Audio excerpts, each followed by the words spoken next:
You can buy these crostinis at the store. I like to just make them. So what I'm gonna do, I've got a loaf of bread here that I bought, sliced it up. We're gonna start with olive oil. We're gonna just rub it over the pan. So we've got a little coating there.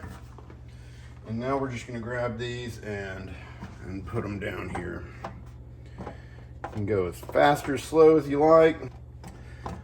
We're gonna go fast because we're in a hurry. And now, just gonna drizzle this here. All right, and when everything's got a little bit on there, we're gonna throw a little bit of the OG on there.